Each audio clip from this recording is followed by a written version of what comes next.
아이고, 속 시원하다. 칙칙한 헛며느리 내보내고 새 사람들이니 이제야 좀 사는 맛이 나네.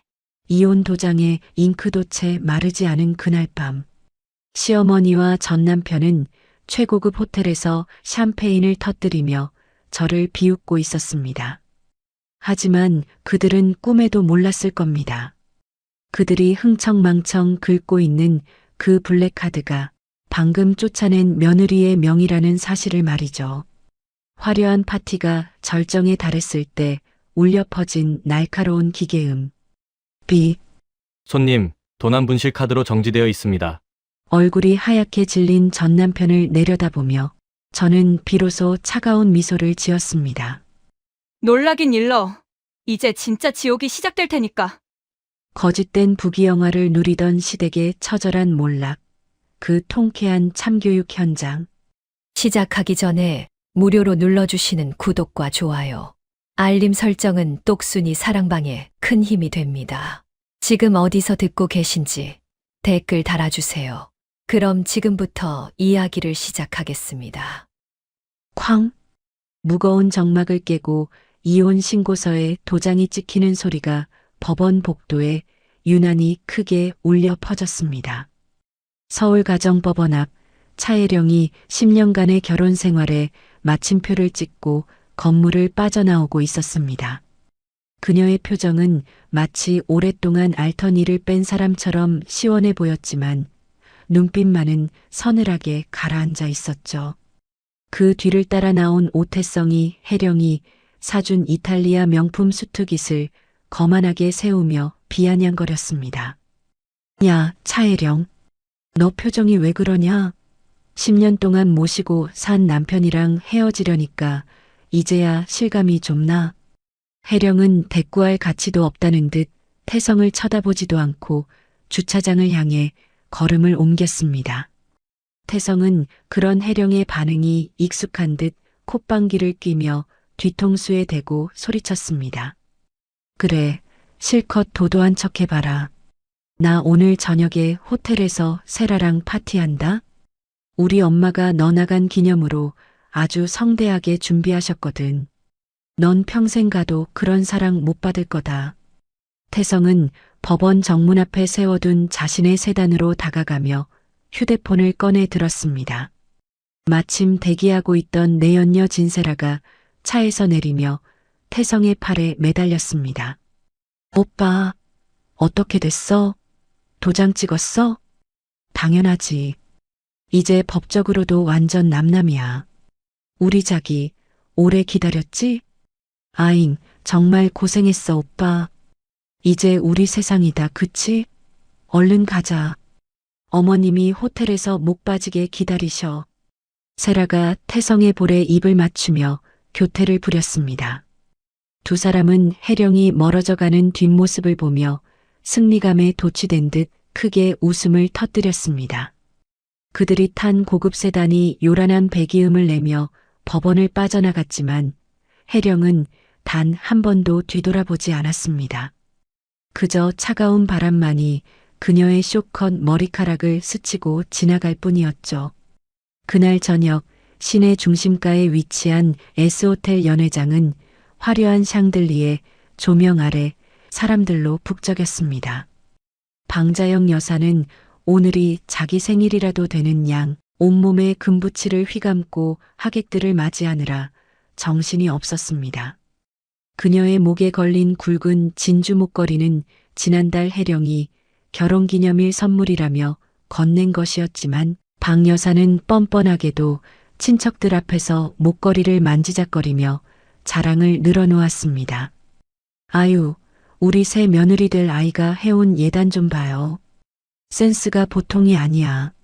전 며느리는 곰 같아서 이런 맛이 없었는데 세라는 아주 여우같이 싹싹하다니까. 친척들이 부러움 섞인 눈빛으로 방 여사를 둘러싸고 맞장구를 쳤습니다.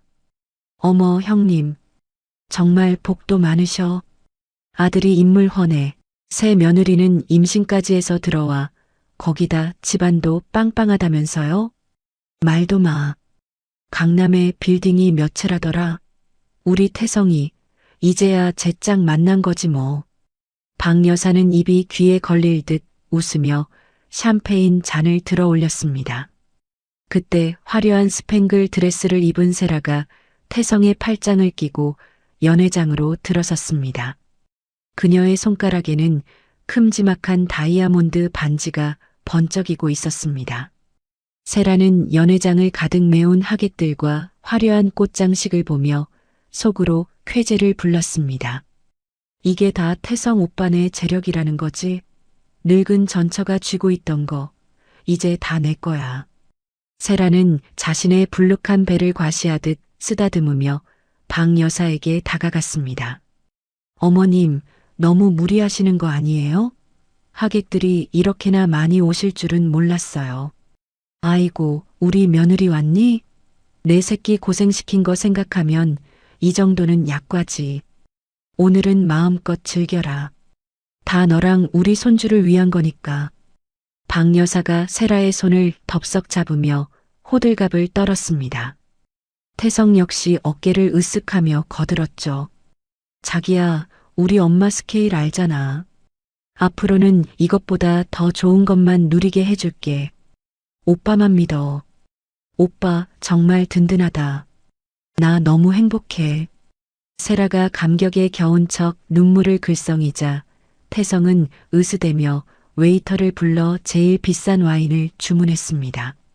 연회장 안은 그들의 웃음소리와 샴페인 터지는 소리로 가득 찼습니다. 아무도 이 화려한 파티의 비용이 누구의 주머니에서 나가는지 의심하지 않았습니다. 마치 이 순간이 영원할 것 같은 착각 속에 그들은 혜령의 존재를 까맣게 잊고 있었죠. 같은 시각 도심의 야경이 한눈에 내려다 보이는 펜트하우스 거실. 어둠이 내려앉은 거실에는 스탠드 조명 하나만이 은은하게 켜져 있었습니다. 혜령은 소파에 깊숙이 몸을 파묻은 채 창밖의 불빛들을 내려다보며 와인 잔을 흔들고 있었습니다. 호텔 연회장의 시끌벅적함과는 대조적으로 펜트하우스 안은 숨소리조차 들리지 않을 만큼 고요했습니다. 탁자 위에는 파쇄기에 갈리기 직전의 서류 뭉치들이 어지럽게 널려 있었습니다. 태성의 사업계획서, 시댁의 생활비 지출 내역, 그리고 박 여사가 혜령의 명의로 긁어댄 카드 명세서들이었죠. 혜령은 와인을 한 모금 삼키며 씁쓸한 미소를 지었습니다. 지난 10년 사랑이라는 이름으로 눈 감아 주었던 그들의 기만과 착취가 주마등처럼 스쳐 지나갔습니다. 이제 끝낼 시간이야. 혜령은 테이블 위에 놓인 휴대폰을 집어들었습니다. 망설임 없이 단축번호 1번을 누르자 곧바로 상대방이 전화를 받았습니다. 네, 이사님. 기다리고 있었습니다. 수화기 너머로 법무팀장의 차분한 목소리가 들려왔습니다. 혜령은 차갑게 가라앉은 목소리로 지시를 내리기 시작했습니다. 이혼 접수 완료됐습니다. 예고했던 대로 모든 조치 지금 즉시 시행하세요. 알겠습니다. 오태성 씨와 방자영 씨 명의로 발급된 가족카드, 법인 카드 전부 정지하겠습니다. 그리고 리스 차량권은 어떻게 할까요? 도난 및 무단 점유로 신고하세요. 반납 요청 무시하고 계속 타고 다녔으니까요. 그리고 지금 그 사람들이 살고 있는 아파트 관리비 자동이체도 전부 해지해 주시고요. 네, 알겠습니다. 지금 바로 카드사 VIP 센터와 리스 회사에 연락 취하겠습니다. 10분 내로 처리될 겁니다. 혜령은 전화를 끊고 다시 창밖을 바라보았습니다. 유리창에 비친 그녀의 얼굴에는 더 이상 슬픔이나 미련 따위는 남아있지 않았습니다. 오직 차가운 분노와 이성만이 번득이고 있었죠. 그녀가 손에 쥔 휴대폰 화면에서 오후 8시 30분을 알리는 알람이 조용히 울렸습니다. 태성이 자랑하던 파티가 절정에 달했을 시간이었습니다. 다시 호텔 연회장. 분위기가 무르익다 못해 흐트러지기 시작할 무렵이었습니다. 박 여사는 이미 술이 거나하게 취해 친척들과 덩실덩실 춤을 추고 있었고 태성은 친구들에게 둘러싸여 허세를 부리고 있었죠. 그때 연회장 지배인이 계산서를 들고 정중하게 태성에게 다가왔습니다. 실례합니다. 오태성 고객님. 연회 시간이 거의 끝나가서요. 결제 먼저 도와드려도 되겠습니까? 태성은 친구들에게 보란 듯이 지갑을 꺼내며 큰 소리를 쳤습니다. 아, 벌써 시간이 그렇게 됐나? 그래요, 계산합시다. 여기, 이걸로 긁어요. 태성이 지갑에서 꺼낸 것은 혜령의 명의로 된 블랙카드였습니다. 한도 없는 그 카드는 태성이 친구들 사이에서 길을 펴게 해주는 일종의 권력이나 다름없었습니다. 지배인이 두 손으로 공손히 카드를 받아 단말기에 꽂았습니다. 태성은 여유롭게 와인을 마시며 세라에게 윙크를 보냈습니다. 그 순간 날카로운 기계음이 연회장의 음악 소리를 뚫고 들려왔습니다. 지배인의 표정이 순식간에 난처하게 변했습니다. 고객님, 죄송하지만 거래 정지된 카드라고 나옵니다. 태성은 와인 잔을 내려놓으며 인상을 찌푸렸습니다. 뭐라고요? 그럴 리가 없는데. 다시 긁어봐요. 기계가 고장 난 거 아니야? 지배인은 다시 한번 카드를 긁었지만 결과는 마찬가지였습니다. 죄송합니다. 분실 및 도난 코드로 정지되어 있습니다. 다른 카드는 없으신지요? 태성의 얼굴이 불그락푸르락해졌습니다. 주변에 있던 친구들이 웅성거리기 시작하자 태성은 황급히 지갑에서 다른 카드를 꺼냈습니다. 박 여사가 쓰는 법인 카드였습니다. 아이씨, 혜령이 이 여자가. 그럼 이걸로 해요. 이건 될 겁니다. 하지만 이번에도 단말기는 야속한 경고음만 토해냈습니다. 이 카드도 정지되어 있습니다, 고객님.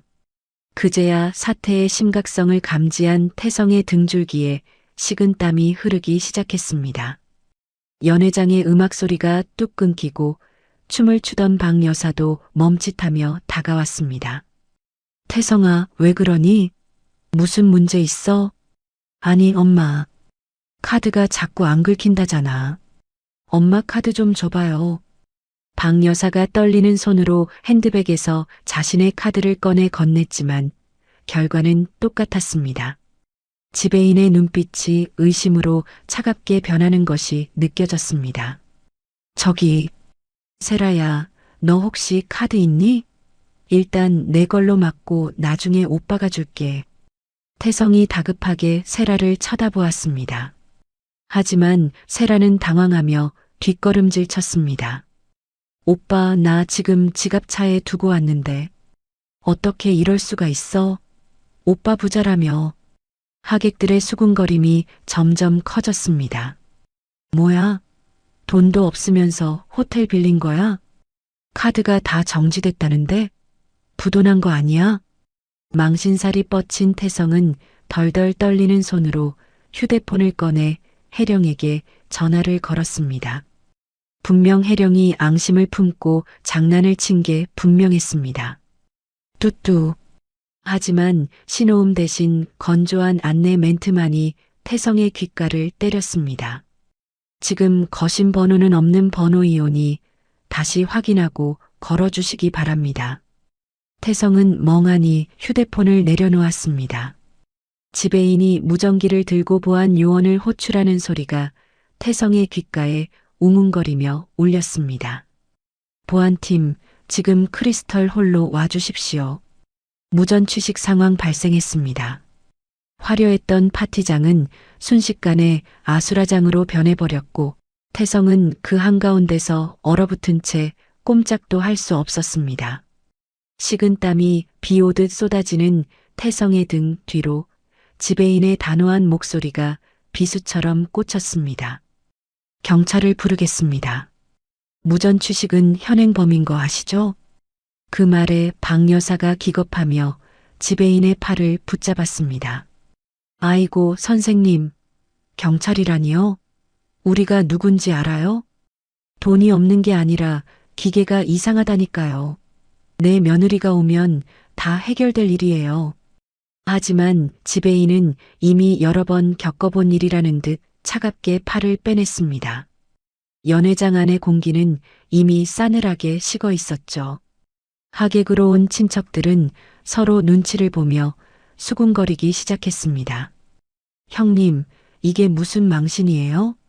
호텔 밥값도 없어서 이러는 거예요? 아니, 부자 며느리 들어왔다고 큰 소리 뻥뻥 치더니 다 헛소리였어? 결국 참다 못한 태성의 작은아버지가 지갑을 열며 한숨을 푹 내쉬었습니다. 에이그, 창피해서 원. 다들 지갑 좀 엽시다. 경찰 오면 우리까지 무슨 꼴입니까? 나중에 태성이 네가 다 갚아라. 친척들이 십시일반으로 현금을 걷기 시작했습니다.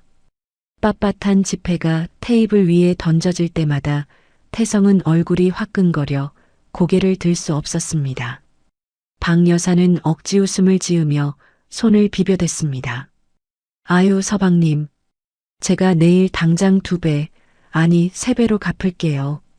잠깐 착오가 있었나 봐요. 작은아버지는 대꾸도 하지 않고 혀를 찼습니다. 계산이 끝나자마자 친척들은 인사는커녕 경멸 어린 시선을 보내며 썰물처럼 빠져나갔습니다. 텅 빈 연회장에 남겨진 것은 먹다 남은 음식들과 처량한 신세가 된 3사람뿐이었죠.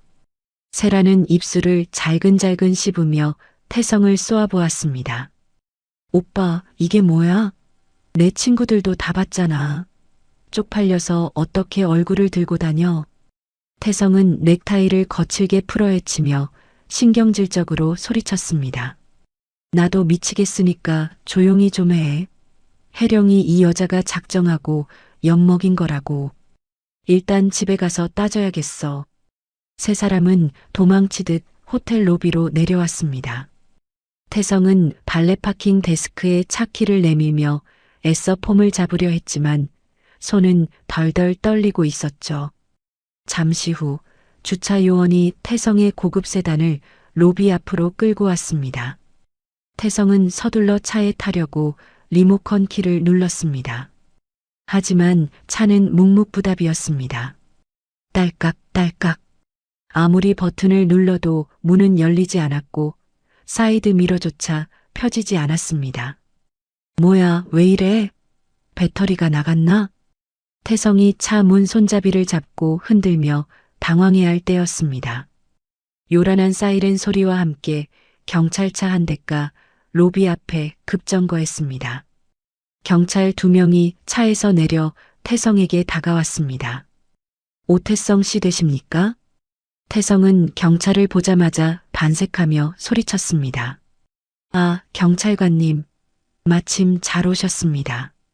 이 차가 고장이 났는지 문이 안 열리네요. 보험사 좀 불러주세요. 하지만 경찰관의 표정은 딱딱하게 굳어 있었습니다. 보험사가 아니라 경찰서로 가셔야겠습니다. 해당 차량에 대해 도난 및 횡령 신고가 접수되었습니다. 네, 도난이라뇨? 이거 제 차예요. 제가 리스에서 타고 다니는. 경찰관이 태성의 말을 자르며 단호하게 말했습니다. 리스 명의자가 차혜령 씨로 되어 있네요. 명의자 동의 없이 무단으로 점유하고 반납 요구에 응하지 않으셨죠? 지금 즉시 차량 압류하겠습니다. 태성이 펄쩍 뛰며 항변했지만 경찰관은 들은 척도 하지 않고 견인차를 불렀습니다. 아니, 부부 사이에 무슨 도난이야. 여보세요. 이거 나. 박 여사가 경찰관의 바짓가랑이를 잡고 늘어졌지만 결국 태성의 차는 견인차에 매달려 질질 끌려갔습니다. 로비에 있던 사람들은 그 광경을 구경하며 휴대폰으로 사진을 찍어댔습니다. 세라는 핸드백으로 얼굴을 가리며 비명을 질렀습니다. 아, 찍지 마요. 찍지 말라고요. 차도 잃고 자존심도 잃은 3사람은 결국 냄새나는 택시를 잡아타고 집으로 향할 수밖에 없었습니다. 택시 안에서 박 여사는 해령을 씹어대느라 거품을 물었습니다. 독한 년, 아주 독한 년이야. 어떻게 시어미랑 남편을 이렇게 길바닥에 내몰아? 내가 집에 들어가면 머리채를 다 뽑아 놓을 거야. 태성은 창밖만 바라보며 이를 갈았습니다. 두고 봐. 집에 가면 가만 안 둬. 법적으로 부부인데 지가 어쩔 거야? 택시가 익숙한 아파트 단지에 도착했습니다. 세 사람은 익숙하게 공동 현관을 지나 엘리베이터에 올랐습니다. 펜트하우스 층인 45층 버튼을 누르는 태성의 손가락에는 분노가 서려 있었죠. 띵! 엘리베이터 문이 열리고 그들은 현관문 앞으로 돌진했습니다. 태성은 도어록 덮개를 올리고 익숙하게 비밀번호를 눌렀습니다. 띠띠띠띠. 경쾌한 열림음 대신 경고음이 울렸습니다. 삐삐삐. 왜 이러지?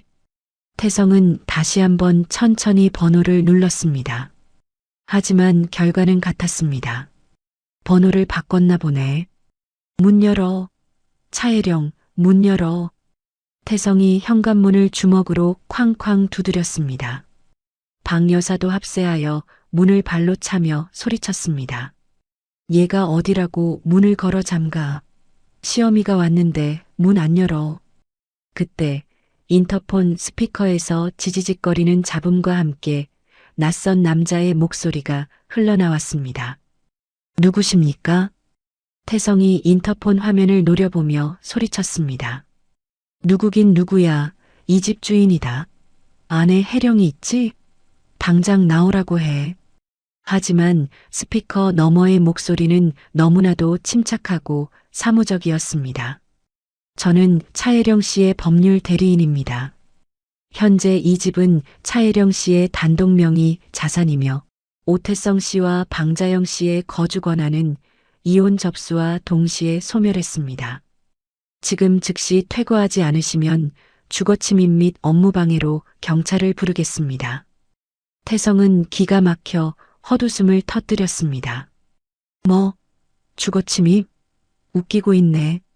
내 짐이 다 저 안에 있는데 어떻게 나가? 문 열어. 변호사의 목소리가 한층 더 차가워졌습니다.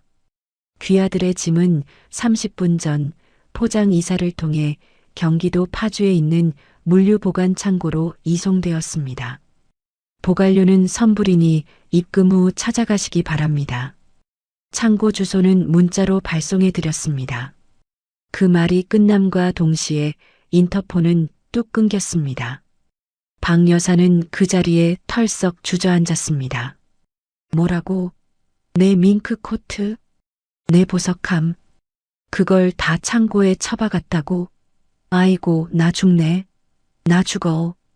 박 여사가 복도 바닥을 치며 통곡하기 시작했습니다. 그 소리에 옆집 문이 열리고 이웃 주민이 얼굴을 찌푸리며 나왔습니다. 아, 시끄러워 죽겠네, 진짜. 경비실이죠? 여기 4501호 앞인데요. 잡상인 같은 사람들이 와서 난동을 부리네요. 빨리 좀 와주세요. 잠시 후 건장한 보안 요원들이 곤봉을 차고 올라왔습니다. 입주민 아니시죠? 나가주셔야겠습니다. 태성은 보안 요원의 팔을 뿌리치며 저항했습니다. 나 여기 살던 사람이야. 알잖아, 김씨. 나 매일 봤잖아. 하지만 경비원은 태성을 벌레 보듯 쳐다보며 무전기에 대고 말했습니다. 외부인 퇴거 조치합니다. 지원 바람. 결국 세 사람은 질질 끌려 아파트 정문 밖으로 내동댕이 쳐졌습니다. 차가운 밤바람이 얇은 드레스 차림의 세라를 덮쳤습니다. 세라는 추위에 떨며 태성의 가슴을 주먹으로 쳤습니다. 아, 오태성? 이게 다 뭐야? 강남 빌딩 주인이라며. 펜트하우스도 4명이라며. 나 임신한 몸이야. 길바닥에서 얼어 죽으라는 거야? 세라의 악에 바친 비명에 태성은 머리를 감싸쥐었습니다. 아, 좀. 나도 몰랐다고.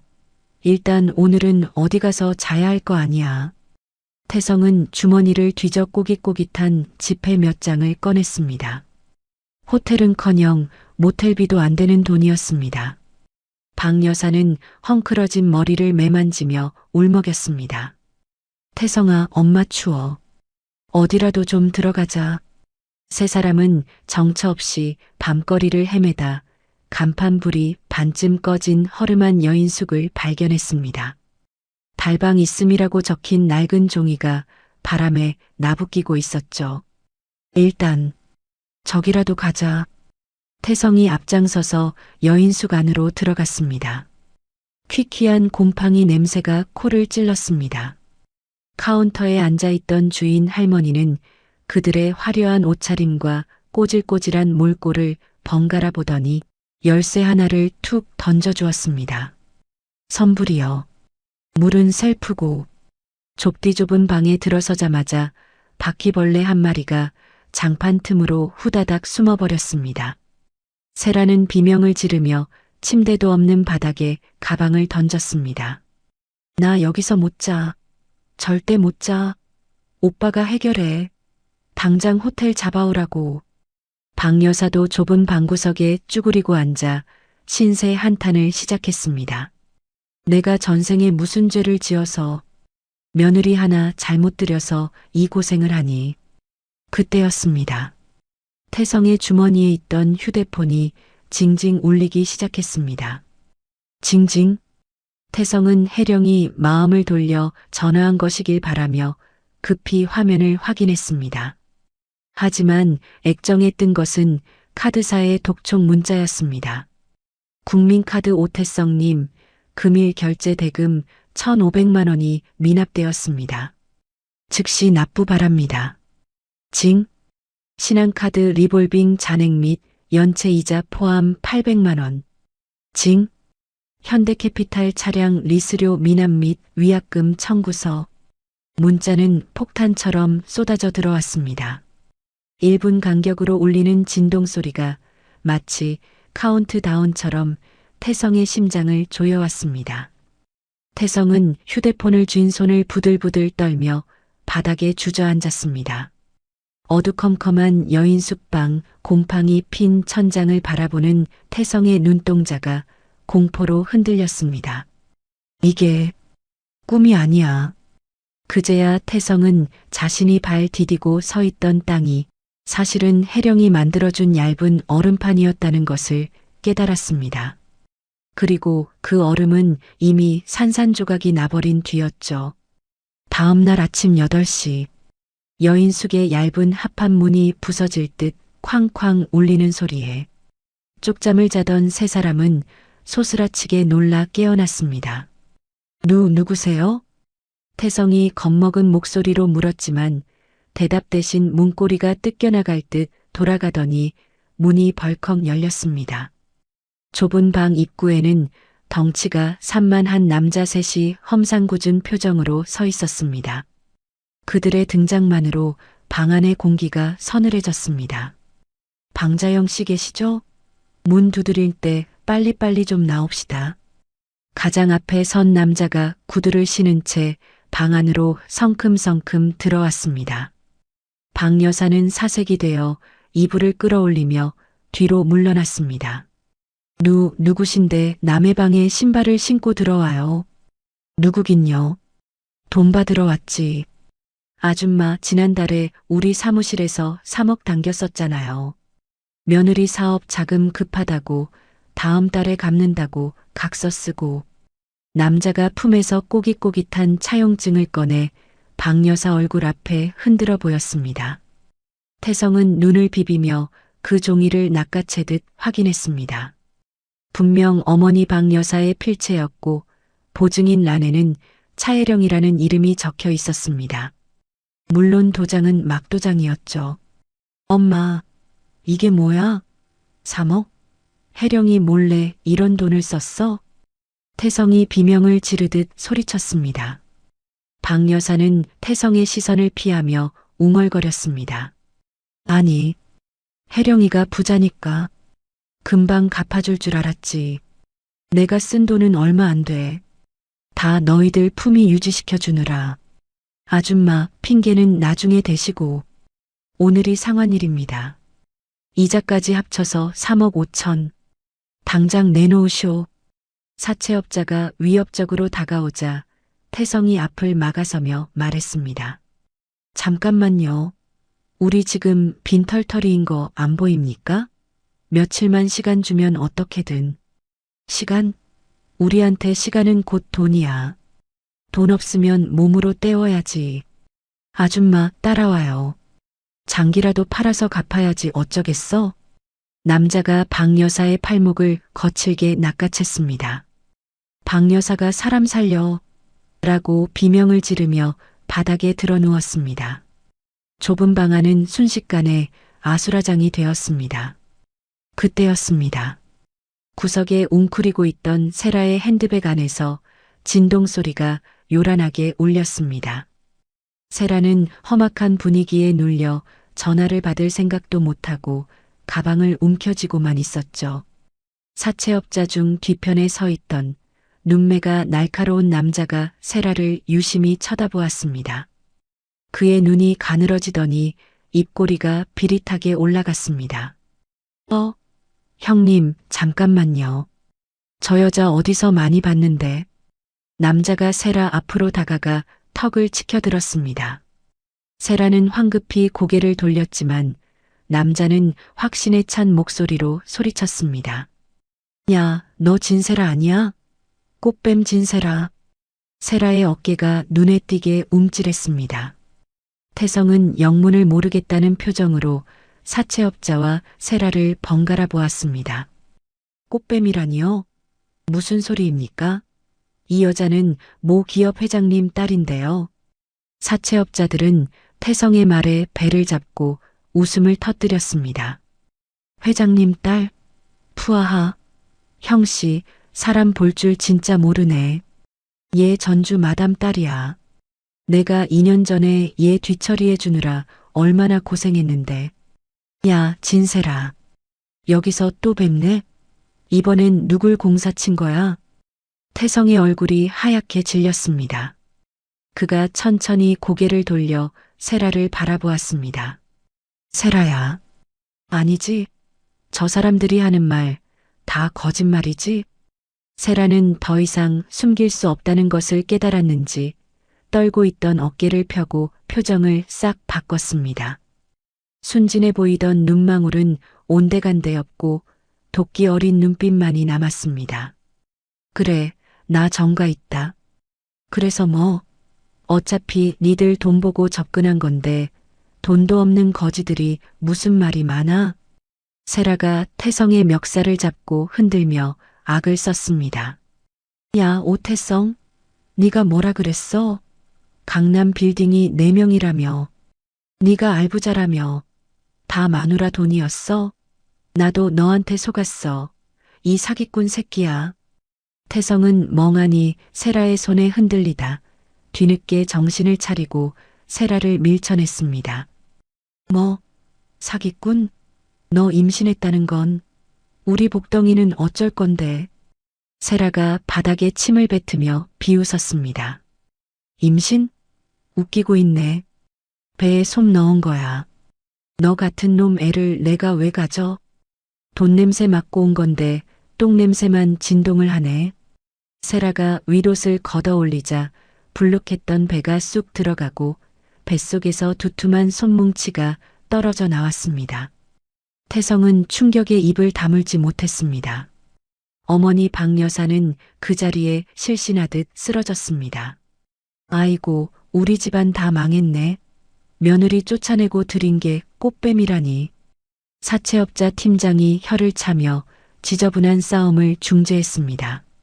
자자, 부부 싸움은 나중에 하시고 우리는 돈만 받으면 되니까. 진세라, 너도 우리한테 빚 있는 거 알지?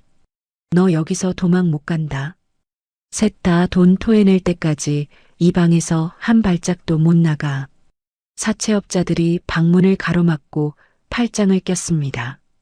박 여사가 사색이 되어 태성의 바짓가랑이를 붙잡고 울부짖었습니다. 태성아, 어떡하냐? 혜령이한테 가보자. 걔가 그래도 10년 정이 있는데 설마 시어머니가 잡혀 죽게 생겼는데 모른 척 하겠니? 가서 빌면 돈 줄 거야. 태성은 자존심이 상했지만 다른 방도가 없었습니다. 이 좁은 방에서 사채업자들에게 뜯어먹히느니 혜령에게 무릎을 꿇는 게 나아 보였습니다. 태성은 이를 악물고 말했습니다. 좋아요. 돈 줄 사람한테 갑시다. 우리 전처 차혜령 회사로 가면 돈 받을 수 있어요. 사채업자 팀장이 흥미롭다는 듯 고개를 끄덕였습니다. 오호, 그 식품회사 사장님? 그래, 부자 며느리 뒀다니 믿어보지. 앞장서. 한편 그 시각 강남 테헤란로의 높은 빌딩 15층. 혜령은 깔끔하게 정돈된 회의실에서 로펌 변호사들과 마주 앉아 있었습니다. 통유리 너머로 들어오는 아침 햇살이 그녀의 냉철한 표정을 비췄습니다. 대표님, 요청하신 접근 금지 가처분 신청서는 오늘 오전 중으로 법원에 접수됩니다. 그리고 방자영 씨의 사문서 위조건과 오태성 씨의 명예훼손건에 대한 고소장도 준비 마쳤습니다. 혜령은 서류를 꼼꼼히 훑어보며 고개를 끄덕였습니다. 수고하셨어요. 그리고 오늘 중으로 그들이 찾아올 겁니다. 아마 돈이 급해서 눈이 뒤집혔겠죠. 보안팀의 인원을 2배로 늘리라고 지시해뒀습니다. 로비 입구에서부터 차단될 겁니다. 네. 절대 엘리베이터 타지 못하게 하세요. 회사 직원들이 동요하는 일 없어야 합니다. 그리고 혜령은 잠시 말을 멈추고 창밖을 응시했습니다. 태성과 시댁 식구들이 겪고 있을 혼란이 눈에 선하게 그려졌습니다.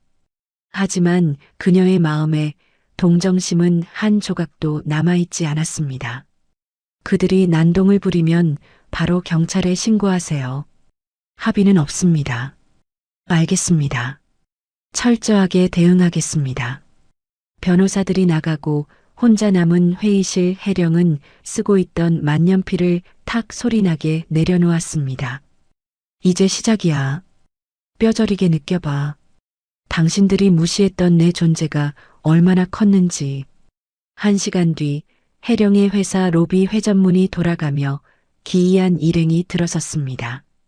며칠째 씻지 못해 꾀죄죄한 태성과 박여사, 화장이 번진 채 표독스러운 표정을 짓고 있는 세라, 그리고 그들을 감시하듯 둘러싼 덩치 큰 사채업자들까지. 로비를 지나가던 직원들이 힐끗거리며 그들을 피해갔습니다. 태성은 직원들의 시선을 애써 무시하며 안내 데스크로 직진했습니다. 차혜령 대표 나오라 그래. 나 오태성이야. 남편이 왔는데 어디 숨어 있어. 태성이 데스크를 주먹으로 내리치며 고함을 질렀습니다. 안내 데스크 직원이 깜짝 놀라 일어섰지만 곧바로 대기하고 있던 보안 요원들이 달려왔습니다. 무슨 일이십니까? 업무 방해하지 마시고 나가주세요. 보안 팀장이 건장한 체격으로 태성의 앞을 가로막았습니다. 태성은 보안 팀장의 가슴팍을 밀치며 악을 썼습니다. 업무 방해? 나 여기 사장 남편이야. 비켜. 혜령이 만나야 돼. 박 여사도 옆에서 거들었습니다. 아이고, 내가 시어미다. 며느리가 시어미를 문전박대해? 혜령아, 나와봐라. 사람이 죽게 생겼는데 네가 어떻게 이럴 수 있니? 세라는 팔짱을 낀 채 그 꼴을 지켜보며 비아냥거렸습니다. 오빠, 그만 좀 해. 쪽팔리게 진짜. 혜령인지 뭔지 내려오지도 않잖아. 사채업자들은 로비 소파에 거만하게 앉아 그 상황을 구경하고 있었습니다. 집안꼴 잘 돌아간다. 빨리빨리 좀 해결합시다. 태성은 보안 요원들에게 제지당해 바닥에 나뒹굴면서도 엘리베이터 쪽을 향해 기어갔습니다. 그의 눈에는 광기가 서려 있었습니다. 혜령아, 나 알잖아. 내가 잘못했어.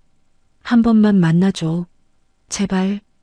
태성은 혜령이 자신을 아직 사랑하고 있을 것이라는 아니 사랑해야만 한다는 망상에 사로잡혀 있었습니다. 자신이 이렇게 비참한 꼴을 보이면 혜령이 마음 약해져서 내려올 것이라 믿었죠. 하지만 엘리베이터 문은 굳게 닫힌 채 열릴 기미가 보이지 않았습니다. 대신 건물 밖에서 요란한 사이렌 소리가 들려오기 시작했습니다. 누가 경찰 불렀어? 사채업자들이 웅성거리며 일어섰습니다. 곧이어 제복을 입은 경찰관들이 로비로 들이닥쳤습니다. 신고받고 왔습니다. 여기서 난동 부리는 사람들이 누굽니까? 보안팀장이 태성 일행을 가리켰습니다. 이 사람들입니다. 업무 방해 및 퇴거 불응으로 신고합니다. 경찰관들이 태성과 박 여사에게 다가갔습니다. 태성은 경찰관의 팔을 뿌리치며 발악했습니다. 나 이거 안 나? 나 내 마누라 만나러 온 거야. 부부 싸움 좀 한 건데 왜 경찰이 끼어들어? 선생님, 이미 이혼 접수된 상태라고 들었습니다. 법적으로 남남이시고 지금은 명백한 업무 방해입니다. 계속 이러시면 현행범으로 체포합니다. 경찰관의 단호한 경고에 태성은 억울함에 눈물을 터뜨렸습니다. 아니야. 우린 아직 안 끝났어. 혜령이가 나를 얼마나 사랑하는데. 이게 다 오해라고. 태성은 경찰들에게 양팔이 붙들려 질질 끌려나가면서도 혜령의 사무실이 있는 위층을 향해 목을 놓아 울었습니다. 박 여사는 바닥에 대자로 뻗어 통곡했고 세라는 경찰이 다가오자 전 그냥 따라온 거예요. 라며 꼬리를 내렸습니다. 로비의 대형 유리창 너머로 15층 펜트하우스에서 이 모든 광경을 무표정하게 내려다보는 혜령의 실루엣이 희미하게 비쳤습니다. 마치 개미떼의 발악을 지켜보는 거인처럼 혜령은 미동도 하지 않았습니다. 태성의 처절한 외침은 두꺼운 유리벽에 막혀 그녀에게 닿지 못했습니다. 그렇게 시댁 식구들은 철저하게 짓밟힌 채 회사 밖으로 내동댕이 쳐졌습니다. 로비에서의 한바탕 소동이 지나간 뒤 혜령은 흐트러진 마음을 다잡고 곧장 투자 설명회장으로 향했습니다. 그녀가 준비한 아이템은 프리미엄 밀키트 사업이었습니다. 혜령이 시댁 식구들 뒷바라지를 하며 틈틈이 연구하고 개발해온 레시피들이 고스란히 담겨 있었죠. 하지만 분위기는 냉랭하기 그지없었습니다. 심사위원들은 혜령의 사업 계획서보다 그녀의 최근 이혼 뉴스에 더 관심을 보였습니다. 가운데 앉은 중년의 남성 심사위원이 안경을 고쳤으며 날카롭게 지적했습니다. 차혜령 대표님, 아이템은 좋은데 말입니다. 지금 이혼 소송 중이시죠? 경영권 리스크가 꽤 커 보이는데 투자했다가 남편분이 재산 분할이다 뭐다 해서 회사 자금 건드리면 우리만 손해 아닙니까? 혜령은 마이크를 쥔 손에 힘을 주며 침착하게 대답했습니다. 그 부분은 걱정하지 않으셔도 됩니다. 회사는 제 개인 자산이 아닌 법인으로 분리되어 있고 전 남편과는 재산 형성 과정에서 섞인 부분이 전혀 없습니다. 법적으로도 완벽하게 방어 준비가 되어 있습니다. 글쎄요. 말은 그렇게 하지만 오너의 사생활 문제는 기업 이미지에 치명적이거든요. 이혼녀 CEO라. 마케팅 측면에서도 좀 그렇지 않나? 심사위원들의 노골적인 비아냥에 혜령의 입술이 바싹 말랐습니다. 10년의 경력 단절, 그리고 이혼녀라는 꼬리표가 이렇게 무거운 족쇄가 될 줄은 몰랐습니다. 혜령은 준비한 발표를 마쳤지만 박수 소리는 듬성듬성했고 심사위원들의 표정은 시큰둥했습니다. 무대를 내려오는 혜령의 어깨가 축 처졌습니다.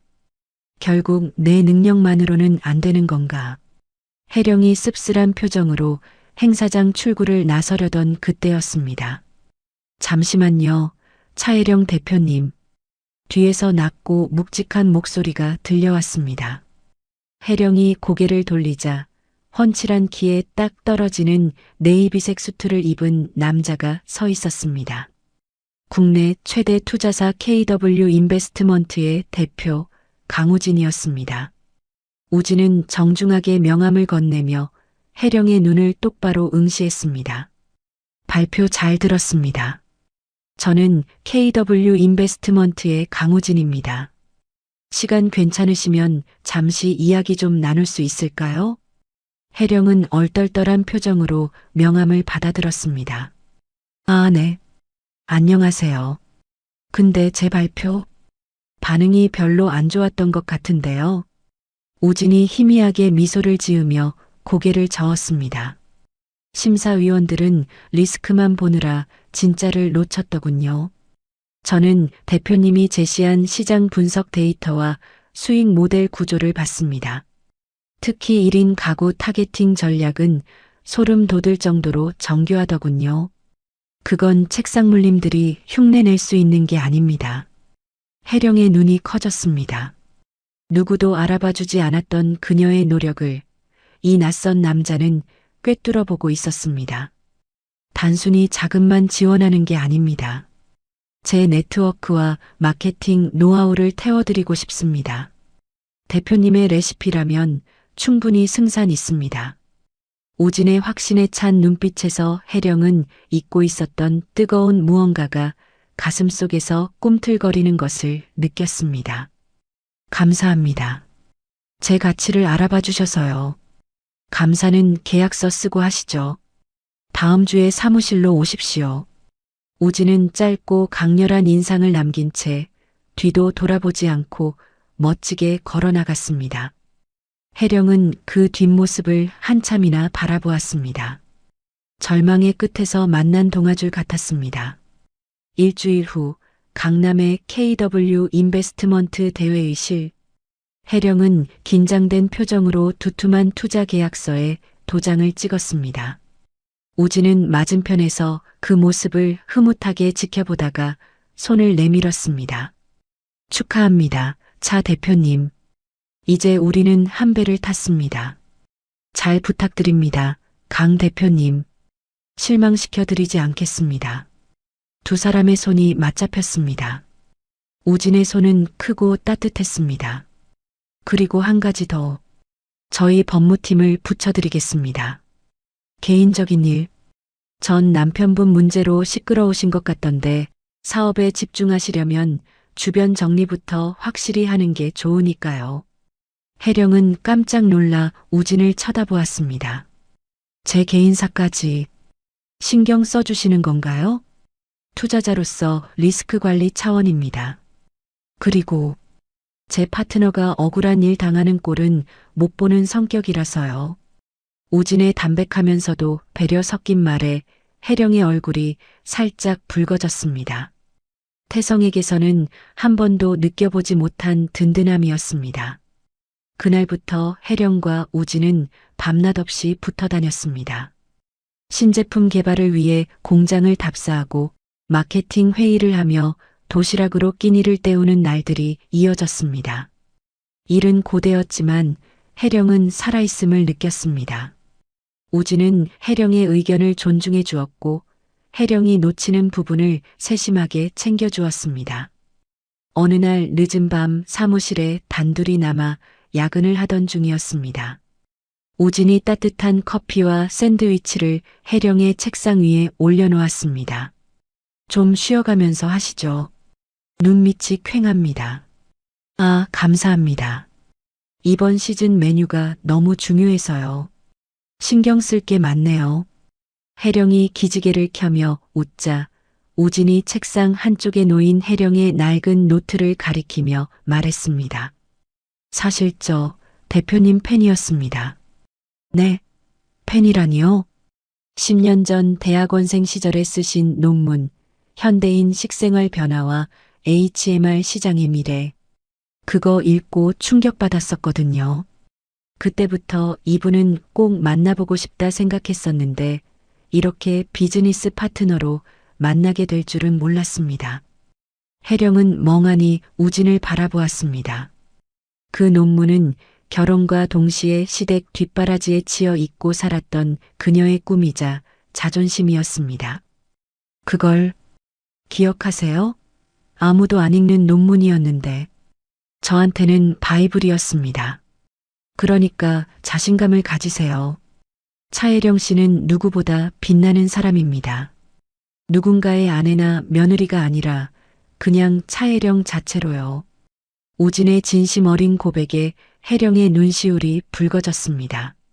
10년간 시댁에서 너 같은 게 뭘 아냐며 무시당했던 상처가 우진의 말 한마디에 눈 녹듯 씻겨 내려가는 것 같았습니다. 혜령은 고개를 숙여 눈물을 감추며 작게 속삭였습니다. 고마워요. 정말로. 우진은 대답 대신 혜령의 어깨를 조심스럽게 토닥여 주었습니다. 창밖의 달빛이 두 사람을 부드럽게 감쌌습니다. 한편 같은 시각 혜령의 회사 건물 밖 어둠이 짙게 깔린 화단 뒤편에 웅크리고 앉은 그림자가 있었습니다. 며칠 전 경찰서에서 훈방 조치된 후 갈 곳이 없어 거리를 전전하던 태성이었습니다. 그의 몰골은 처참했습니다. 명품 수트는 때가 타서 꼬질꼬질했고 수염은 덥수룩하게 자라 노숙자와 다름없었죠. 그는 편의점에서 산 소주병을 입에 털어넣으며 혜령의 회사 입구만 뚫어져라 노려보고 있었습니다. 나쁜 년. 지는 따뜻한 사무실에서 호의호식하고 나는 길바닥에서 이게 무슨 꼴이야. 태성은 혜령이 내려와서 내가 잘못했어.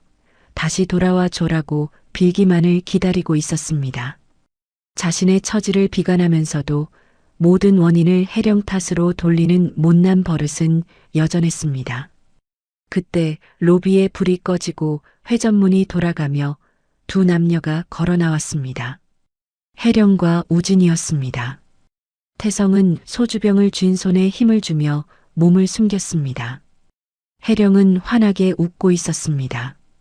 태성과 살 때는 한 번도 보여주지 않았던 편안하고 행복해 보이는 미소였습니다. 옆에 선 우진은 혜령의 가방을 들어주며 다정하게 차 문을 열어주고 있었죠. 우진의 고급 세단은 태성이 타던 것보다 훨씬 비싼 모델이었습니다. 태성의 눈에 핏발이 섰습니다. 뭐야? 저 자식은? 나 내쫓은 지 얼마나 됐다고 벌써 딴 놈을 만나? 태성은 떨리는 손으로 휴대폰을 꺼내 카메라 모드를 켰습니다. 그리고 두 사람이 차에 타는 모습을 몰래 촬영하기 시작했습니다. 찰칵, 찰칵. 화면 속 혜령은 너무나 행복해 보였고 그 모습이 태성의 뒤틀린 열등감에 기름을 부었습니다. 아, 그랬구나. 차혜령, 너 바람났었구나. 그래서 나한테 이혼하자고 난리친 거였어? 저 돈 많은 놈한테 갈아타려고?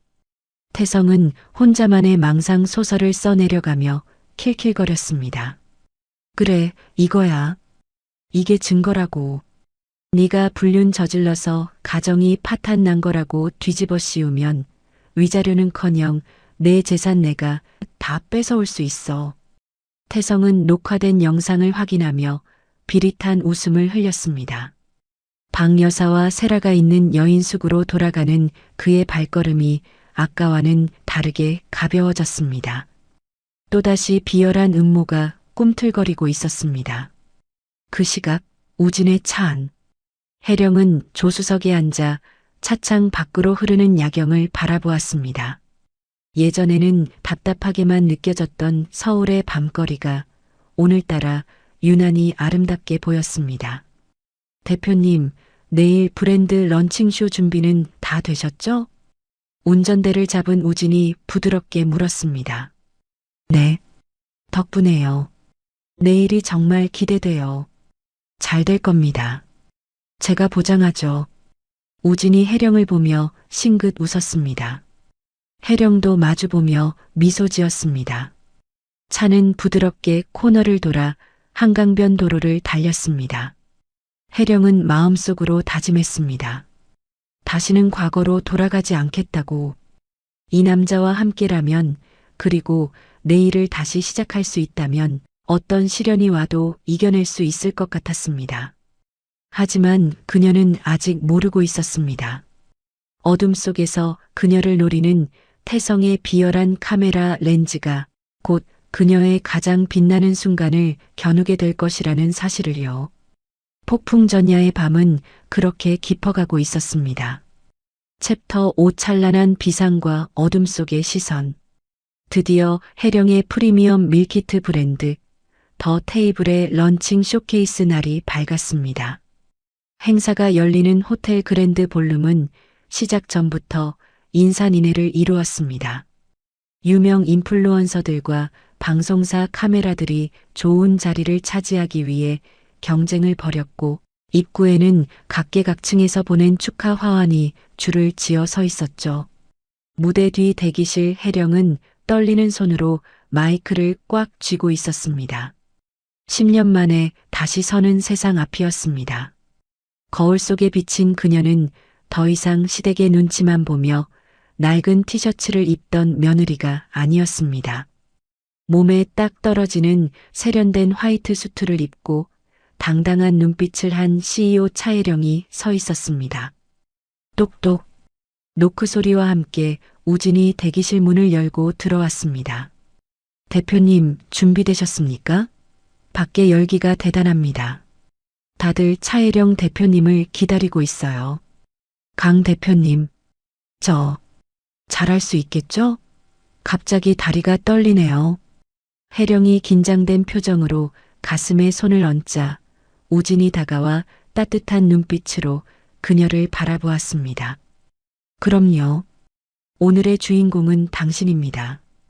당신이 지난 10년간 갈고 닦은 실력 그리고 우리가 함께 밤새워 준비한 열정을 믿으세요. 그냥 무대를 즐기시면 됩니다.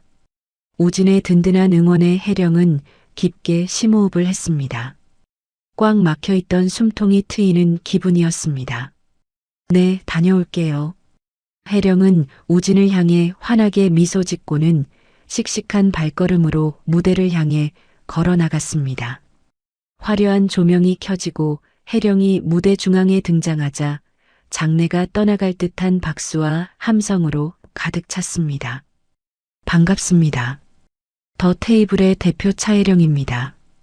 혜령의 목소리는 떨림 없이 차분하고 힘이 있었습니다. 그녀는 자신이 개발한 메뉴에 담긴 철학과 건강하고 맛있는 한 끼가 주는 행복에 대해 진정성 있게 이야기했습니다. 저에게 요리는 위로였습니다. 힘들었던 시절 정성껏 만든 음식으로 누군가가 행복해하는 모습을 볼 때 저 역시 살아갈 힘을 얻었습니다. 이제 그 위로를 여러분의 식탁에 전해드리고 싶습니다.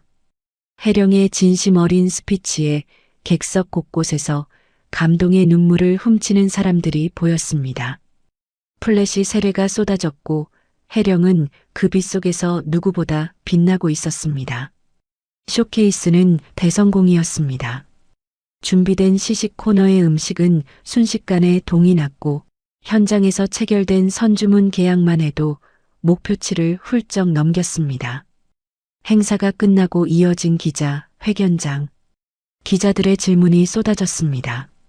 대표님, 이혼의 아픔을 딛고 성공하셨는데 지금 가장 생각나는 사람이 있나요? 혜령은 잠시 생각에 잠겼다가 마이크를 잡았습니다. 과거의 저 자신에게 말해주고 싶네요. 포기하지 않고 견뎌줘서 고맙다고. 그리고 제 가능성을 믿고 손잡아준 파트너에게 감사합니다. 혜령의 시선이 회견장 뒤편에 서 있는 우진에게 머물렀습니다.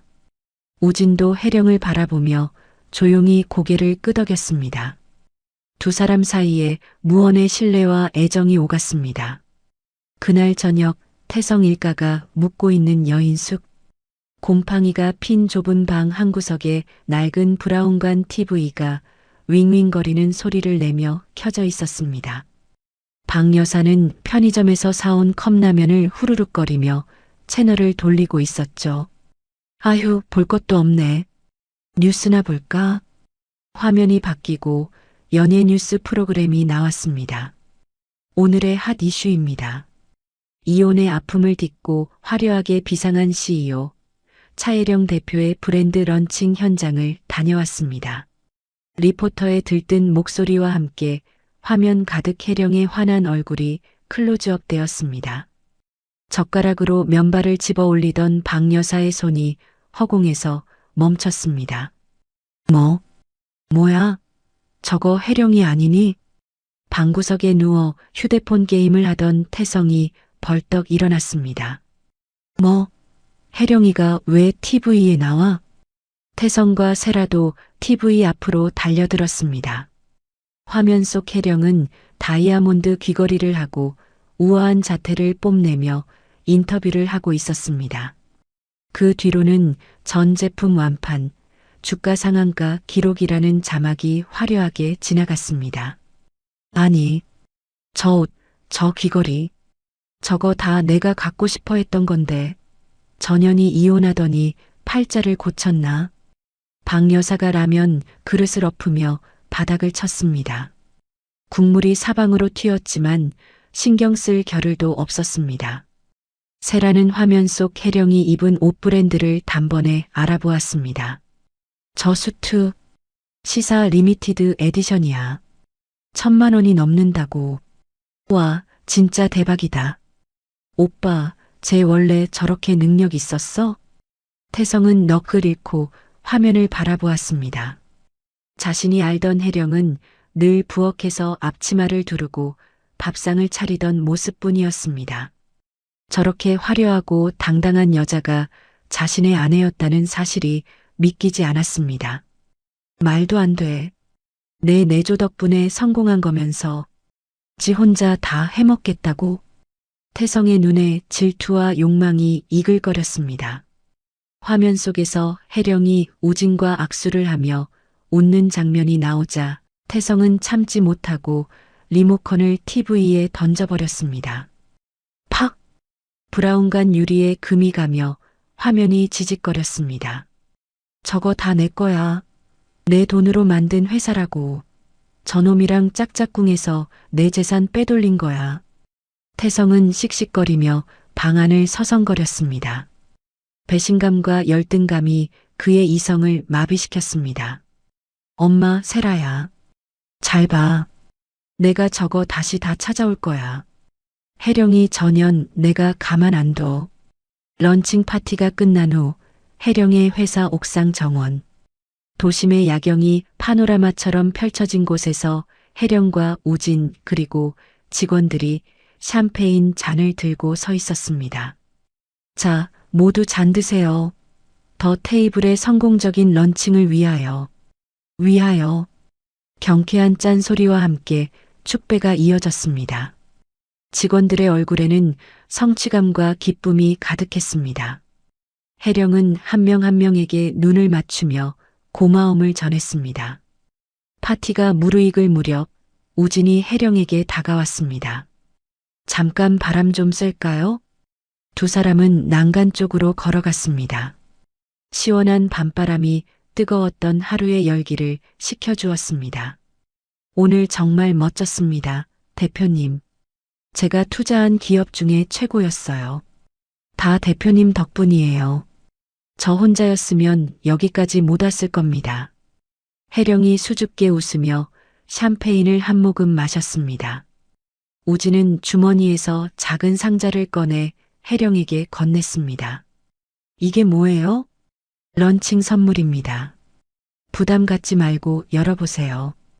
혜령이 조심스럽게 상자를 열자 심플하지만 세련된 디자인의 만년필이 들어있었습니다. 이제 결제할 일 많으실 텐데 좋은 계약만 하라고 준비했습니다. 그리고 제 마음도 조금 담았습니다. 우진의 부드러운 목소리에 혜령의 심장이 쿵 내려앉았습니다.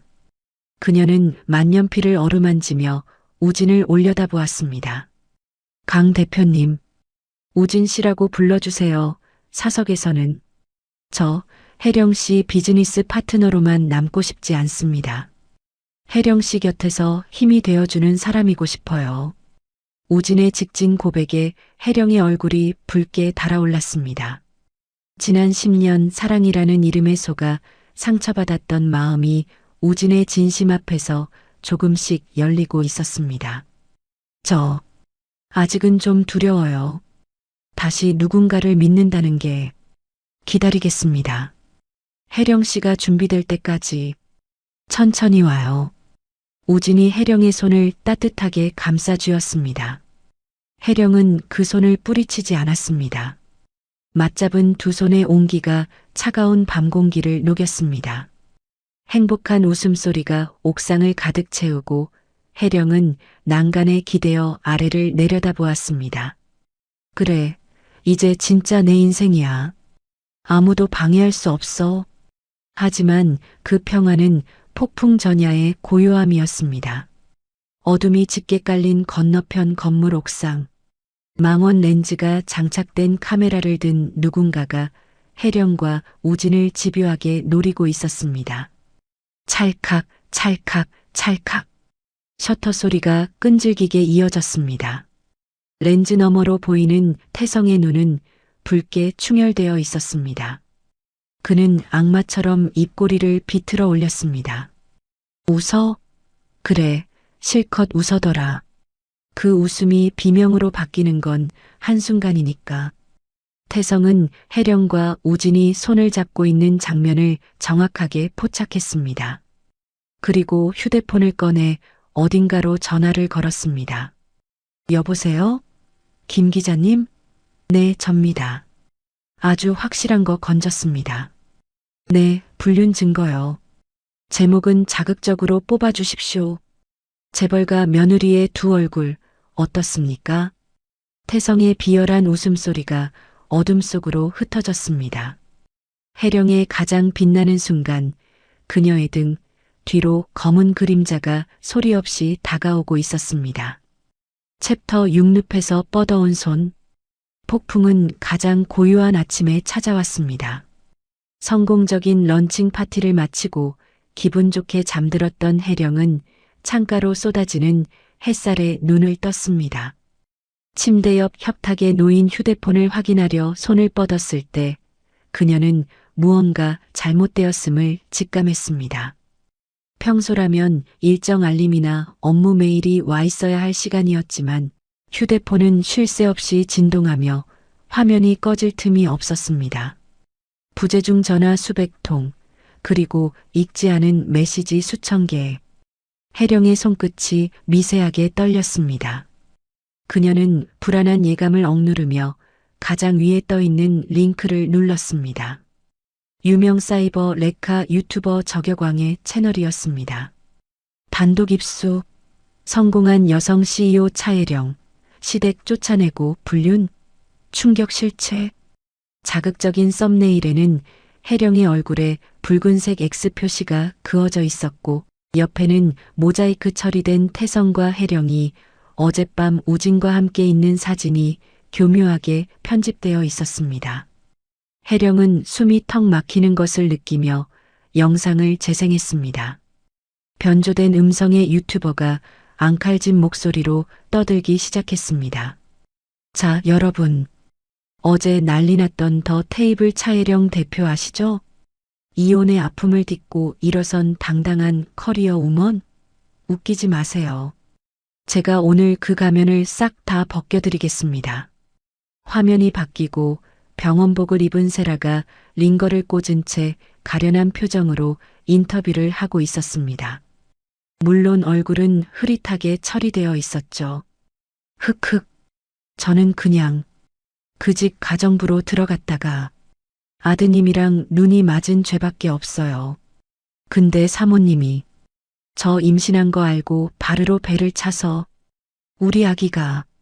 세라가 말을 잇지 못하고 오열하자 자막에는 충격 증언 본처의 폭행으로 인한 유산이라는 글자가 큼지막하게 박혔습니다. 혜령의 입에서 신음이 터져 나왔습니다.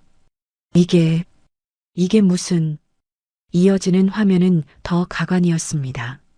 낡은 여인 숙방을 배경으로 태성이 고개를 숙인 채 앉아 있었습니다.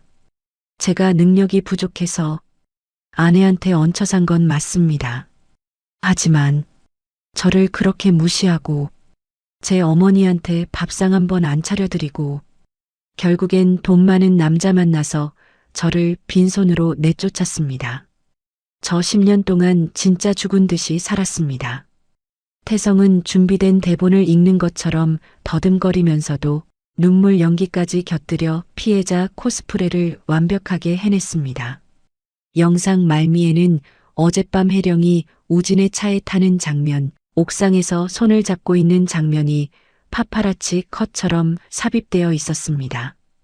이혼 도장 찍자마자 환승? 아니죠. 이건 100% 불륜입니다. 여러분, 이런 부도덕한 여자가 만든 음식 믿고 드실 수 있습니까? 영상이 끝나기도 전에 혜령은 휴대폰을 침대에 던져버렸습니다. 머릿속이 하얗게 변하고 심장이 터질 듯이 뛰었습니다. 이건 명백한 거짓이자 조작이었습니다. 하지만 대중들에게 진실은 중요하지 않았습니다. 영상 아래 달린 수만 개의 댓글은 이미 혜령을 마녀로 몰아가고 있었습니다. 와, 이미지 세탁 소름 돋네. 임신부 배를 찼다고? 저게 사람이냐? 불륜녀가 만든 밀키트 안 먹습니다. 불매 운동 가자. 혜령은 비틀거리는 몸을 일으켜 옷을 갈아입었습니다. 당장 회사로 가야 했습니다. 회사는 그야말로 전쟁터였습니다. 로비에 들어서자마자 직원들이 사색이 되어 뛰어다니는 모습이 보였습니다. 혜령을 발견한 비서실장이 울상을 지으며 달려왔습니다. 대표님, 지금 전화랑 홈페이지가 마비됐습니다. 항해 전화 때문에 업무를 볼 수가 없어요. 진정해요. 다들 동요하지 말고. 그때 회사 정문 밖에서 꽹과리 소리와 함께 확성기 소음이 찢어질 듯 울려 퍼졌습니다. 조강지쳐버리고 시어머니 내쫓은 폐륜 며느리 차혜령은 물러가라. 물러가라. 혜령이 창백한 얼굴로 유리창 밖을 내다보았습니다. 박 여사가 동원한 노인정 할머니들과 일당을 받고 온 시위대가 피켓을 들고 서 있었습니다. 피켓에는 혜령의 사진이 붉은 페인트로 범벅이 된 채 악녀, 가정 파괴범 같은 끔찍한 문구들이 적혀 있었습니다. 박 여사는 그 맨 앞에서 상복을 입고 곡을 하며 퍼포먼스를 벌이고 있었죠. 아이고, 내 아들 신세야. 며느리 잘 만나 호강시켜준다더니 알거지로 만들어 내쫓네. 천벌을 받을련. 기자들은 그 모습을 찍어 나르기에 바빴고 지나가는 시민들은 혀를 차며 혜령의 회사를 손가락질했습니다. 어제까지만 해도 선망의 대상이었던 회사가 하루아침에 비난의 표적이 된 것입니다. 혜령은 다리에 힘이 풀려 그 자리에 주저앉을 뻔했습니다. 그때 주머니 속 휴대폰이 다시 울렸습니다. 발신자는 오태성이었습니다. 혜령은 떨리는 손으로 통화 버튼을 눌렀습니다. 여보세요. 수화기 너머로 태성의 비릿한 웃음소리가 들려왔습니다. 어때? 내 선물 마음에 들어? 어제 보니까 아주 행복해 죽더만. 지옥맛 좀 보니까 정신이 드냐? 오태성, 너 미쳤어? 이런 짓을 하고도 무사할 것 같아? 이건 명백한 허위사실 유포야. 허위? 증거 있어? 사람들은 네가 불륜녀라는 거에 더 관심 많아. 그리고 변호사 통해서 소장 보냈다. 재산분할 청구랑 위자료 소송. 네가 번 돈 절반은 내 몫이야. 내가 내조했잖아. 태성의 뻔뻔함에 혜령은 말문이 막혔습니다. 원하는 게 뭐야? 심플해. 합의금 50억. 그리고 내 빌딩, 아니 내 명의로 된 강남 빌딩 내놔. 그럼 영상 내리고 조용히 사라져 줄게. 아니면 뭐 평생 불륜녀 딱지 달고 살든가. 아, 그 투자자 놈도 같이 매장당하겠네. 너 정말 바닥이구나. 바닥은 네가 기고 있는 거고. 생각 잘해라. 시간은 우리 편이니까. 뚝. 전화가 끊겼습니다. 혜령은 분노와 억울함에 치가 떨려 비명이라도 지르고 싶었습니다. 하지만 지금 무너지면 정말 끝이라는 생각에 입술을 깨물며 버텼습니다. 그때 집무실 문이 벌컥 열리고 마케팅 팀장이 뛰어들어왔습니다. 대표님, 큰일 났습니다. 지유통이랑 H마트에서 연락 왔는데요. 당장 제품 철수하겠답니다. 불매 운동 여파가 너무 커서 이미지 타격 입는다고 위약금 청구하겠다는 곳도 있습니다. 뭐라고요? 계약서에 그런 조항은 투자자들도 난리 났습니다. 주가가 아침부터 하한가 쳤어요. 강우진 대표님 쪽 투자사에서도 해명 요구하고 있고요. 사방이 막힌 벽 같았습니다. 혜령이 공들여 쌓아 올린 탑이 모래성처럼 무너져 내리고 있었습니다.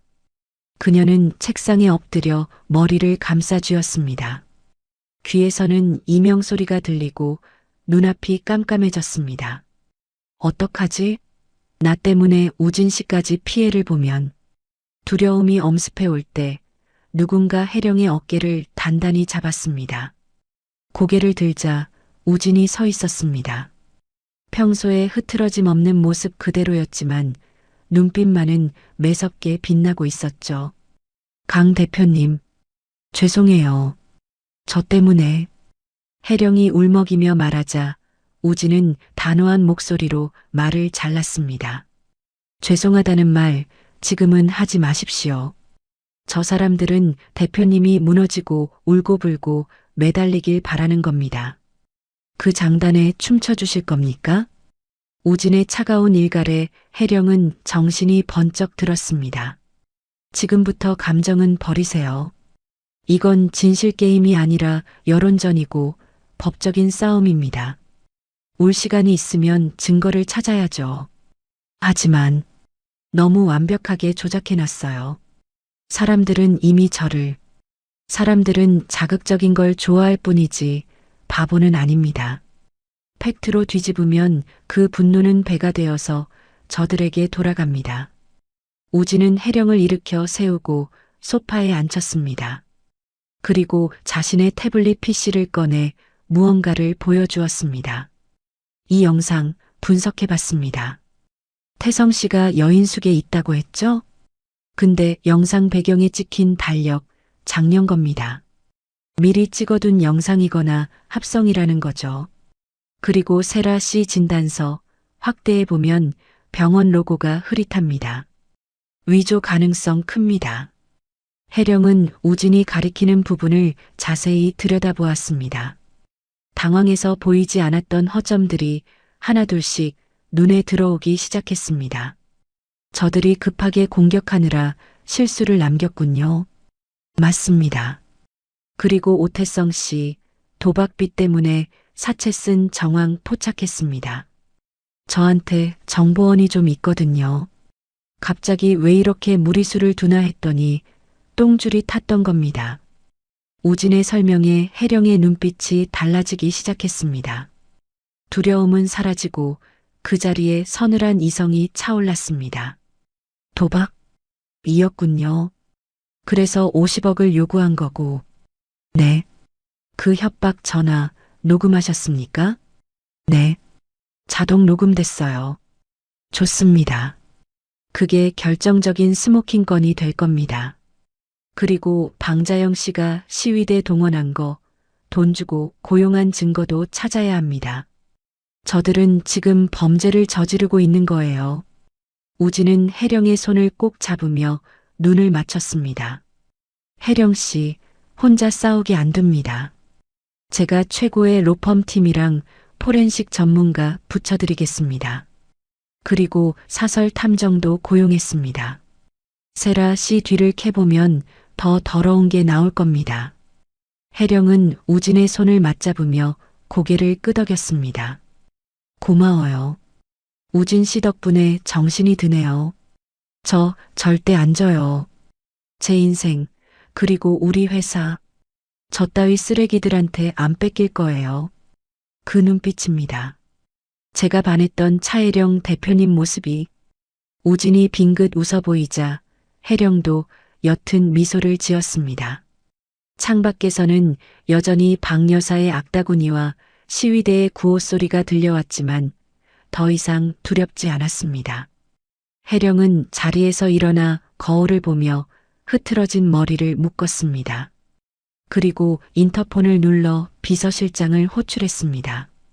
실장님, 지금 당장 법무팀 소집하세요. 그리고 홍보팀에는 반박 기사 준비하라고 하시고요. 공식 입장 발표할 겁니다. 전투 준비는 끝났습니다. 혜령은 창가로 다가가 아래를 내려다보았습니다. 개미떼처럼 보이는 시위대와 그 뒤에 숨어 있을 태성을 향해 그녀는 나지막이 의졸였습니다. 그래, 어디 한번 끝까지 가보자. 누가 먼저 죽나? 유리창에 비친 그녀의 얼굴은 더 이상 피해자의 것이 아니었습니다.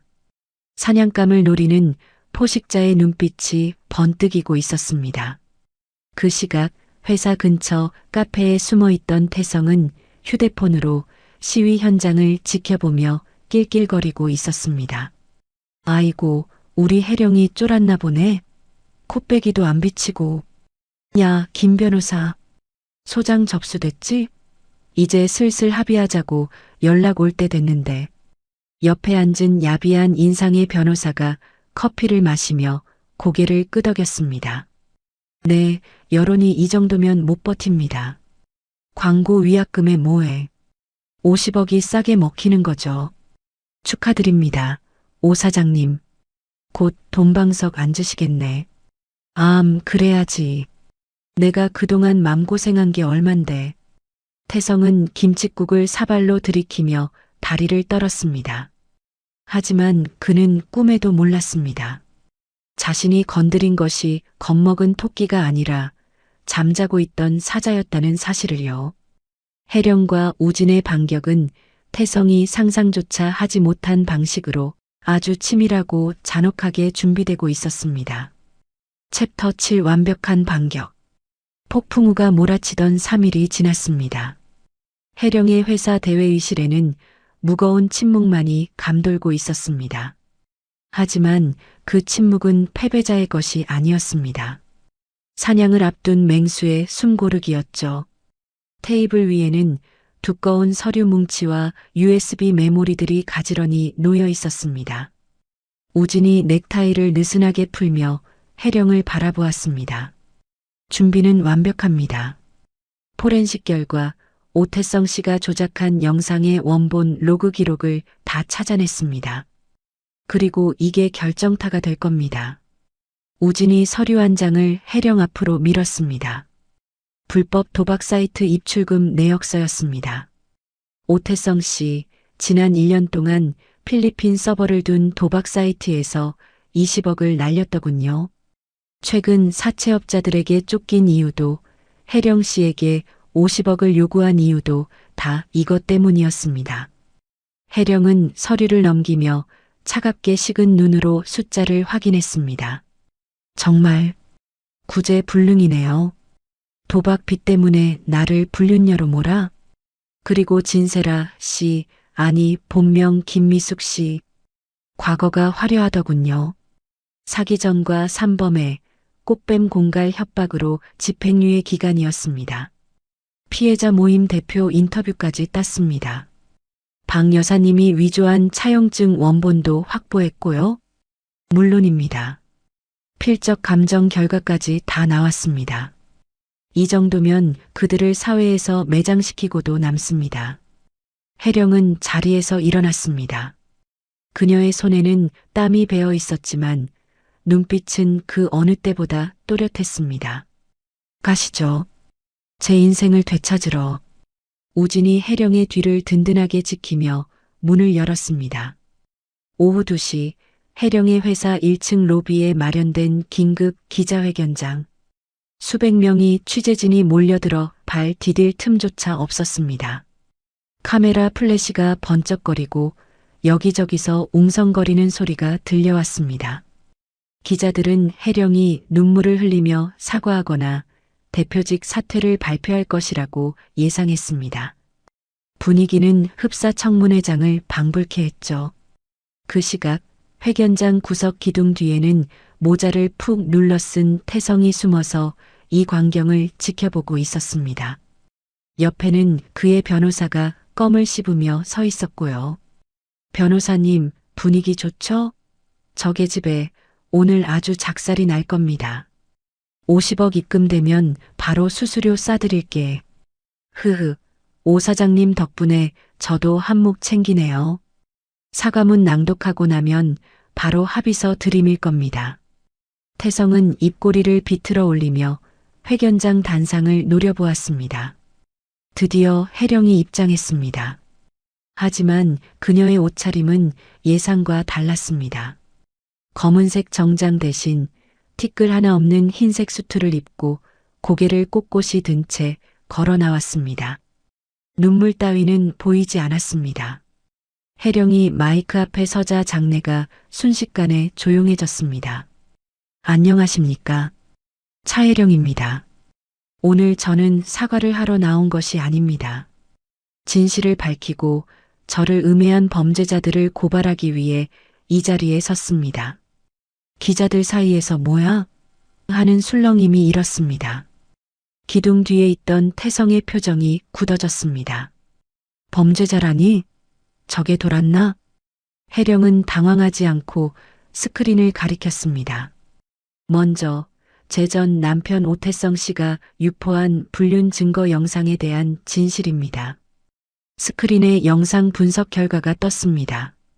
태성이 여인숙이라고 주장했던 장소의 달력 날짜, 그리고 혜령과 우진의 사진이 찍힌 시간대의 알리바이 증거들이 팩트체크 형식으로 나열되었습니다. 이 모든 영상은 조작되었으며 오태성 씨는 악의적인 편집으로 여론을 호도했습니다. 그가 왜 이런 짓을 벌였는지 그 이유를 들려드리죠. 혜령이 신호를 보내자 회견장 스피커에서 태성의 목소리가 쩌렁쩌렁하게 울려 퍼졌습니다. 야, 합의금 50억 내놔. 내 빌딩도 내놓고 그럼 영상 내리고 조용히 사라져 줄게. 안 그러면 너 평생 불륜녀 딱지 달고 사는 거야. 적나라한 협박 내용에 기자들이 경악하며 웅성거리기 시작했습니다. 플래시가 미친 듯이 터졌습니다. 태성은 다리가 후들거려 벽을 짚었습니다. 저거, 내가 언제 저렇게 말했다고. 녹음? 혜령의 폭로는 멈추지 않았습니다. 오태성 씨는 현재 불법 도박 사이트에서 20억의 빚을 지고 있습니다. 도박 자금을 마련하기 위해 전처인 저를 협박한 것입니다. 스크린에 태성의 도박 사이트 입출금 내역과 사채업자와 주고받은 문자 메시지가 공개되었습니다. 다음은 제 시어머니였던 방자영 씨입니다. 며느리인 제 인감을 위조하여 수억 원의 사채를 썼고 돈을 받고 시위대를 고용하여 업무를 방해했습니다. 방 여사가 시위대 팀장에게 돈 봉투를 건네는 CCTV 영상이 재생되자 기자들은 탄성을 질렀습니다. 마지막으로 피해자 코스프레를 했던 진세라 씨, 본명 김미숙, 전과 3범의 상습 사기꾼입니다. 임신 진단서 역시 위조된 가짜입니다. 세라의 머그샷 범죄자, 식별용 사진과 과거 판결문이 대문짝만하게 화면을 채웠습니다. 회견장은 그야말로 충격의 도가니였습니다. 유튜브 생중계 댓글창은 태성 일가를 욕하는 글로 도배가 되다 못해 폭주하고 있었습니다. 와, 미쳤다. 완전 쓰레기 집안이었네. 도박 빚 때문에 마누라를 담가. 사람이냐? 사이다. 혜령 언니 힘내세요. 여론은 순식간에 뒤집혔습니다. 구석에 숨어있던 태성은 식은땀을 비오듯 흘리며 뒷걸음질 쳤습니다. 이거 다 거짓말이야. 조작이라고. 태성이 저도 모르게 소리를 지르자 기자들의 시선이 일제히 그에게 쏠렸습니다. 저기 오태성 씨 있다. 오태성 씨, 해명해 주십시오. 도박 빚 사실입니까? 수십 대의 카메라와 마이크가 태성을 향해 돌진했습니다. 태성은 손으로 얼굴을 가리며 도망치려 했지만 이미 퇴로는 막혀 있었습니다. 김 변호사, 어떻게 좀 해봐. 태성이 다급하게 옆을 돌아봤지만 변호사는 이미 사라지고 없었습니다. 상황이 불리해지자 혼자 도망친 것이었죠. 이 배신자 새끼가. 그때 회견장 입구에서 길 비키세요 하는 고함과 함께 제복 입은 경찰들이 들이닥쳤습니다. 오태성 씨, 당신을 공갈 미수, 정보통신망법 위반, 상습 도박 혐의로 긴급 체포합니다. 경찰이 태성의 손목에 수갑을 채웠습니다. 철컥. 차가운 금속음이 태성의 발악을 잠재웠습니다.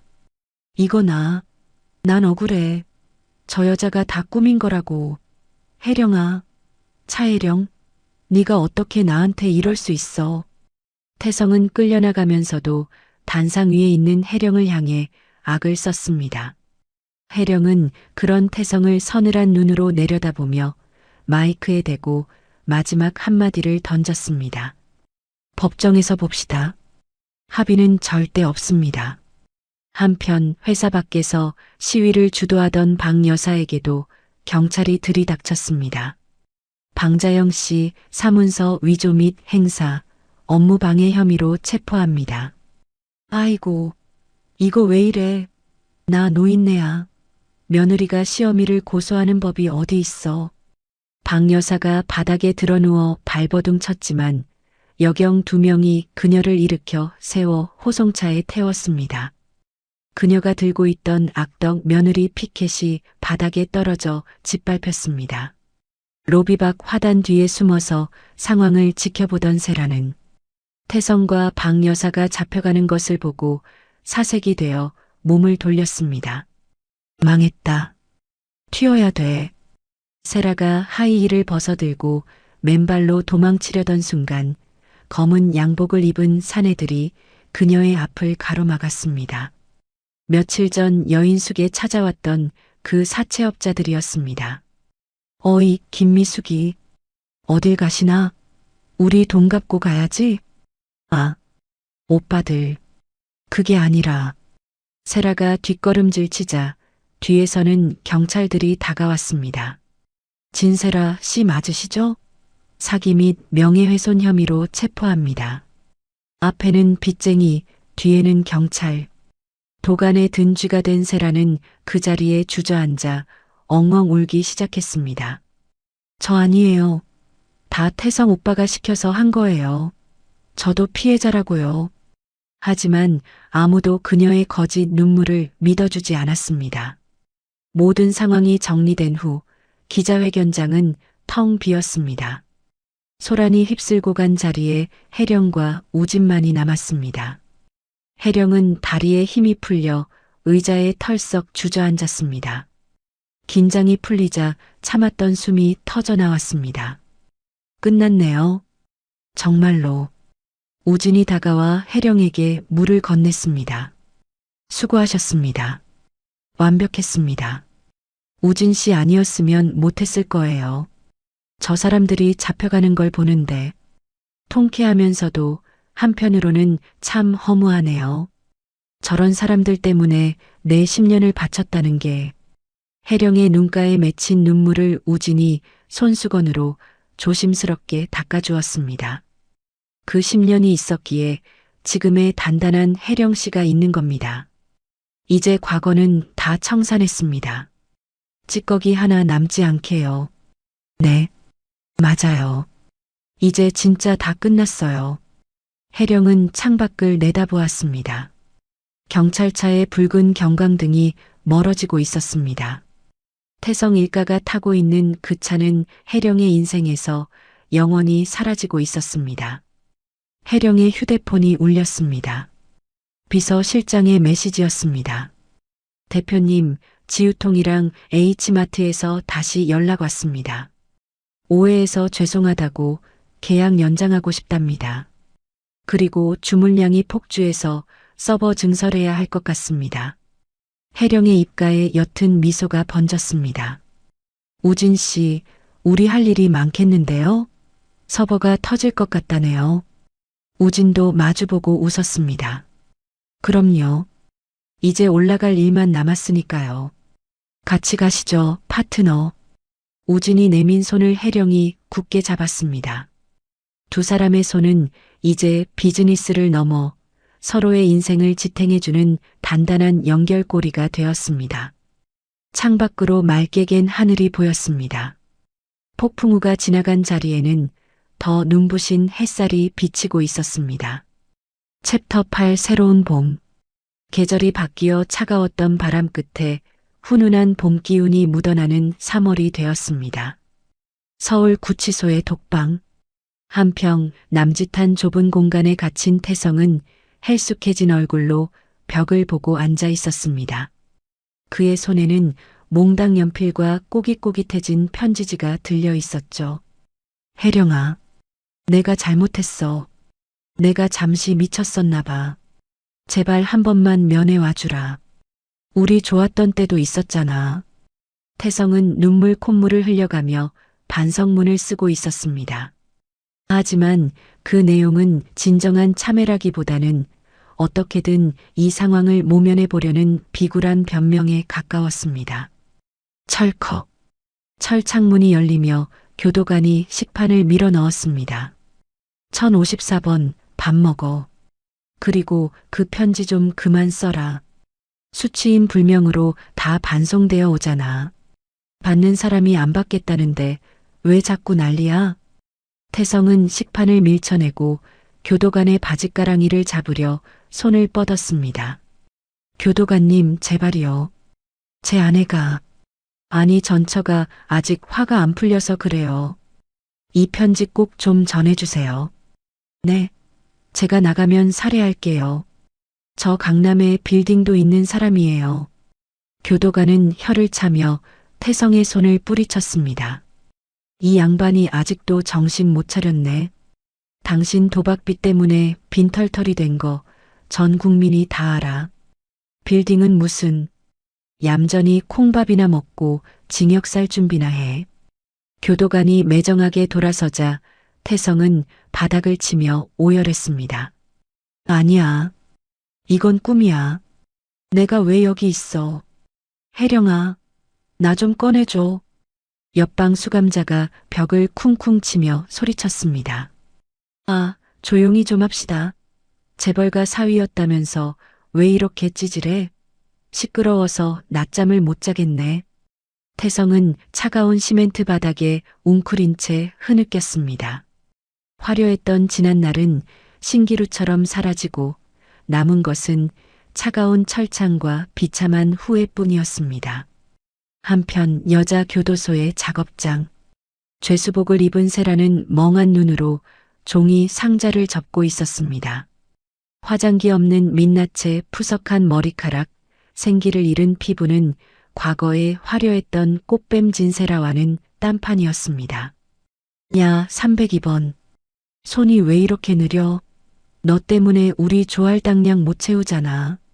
함께 일하던 여수감자가 세라의 등짝을 찰싹 때렸습니다. 세라는 억울한 표정으로 노려보았습니다. 아, 진짜 왜 때려요? 저 임산부였던 거 몰라요? 몸조리도 못했는데. 임산부? 배에 손 뭉치 넣고 다닌 게 임신이냐? 사기꾼 주제에 어디서 약을 팔아? 너 밖에서 남자들 등쳐먹던 버릇 못 고쳤지? 주변 수감자들이 깔깔거리며 비웃었습니다. 세라의 화려한 전적은 이미 교도소 내에 파다하게 퍼져 있었습니다. 더 이상 그녀의 가련한 연기는 통하지 않았습니다. 너 이번에 여죄 더 드러났다며?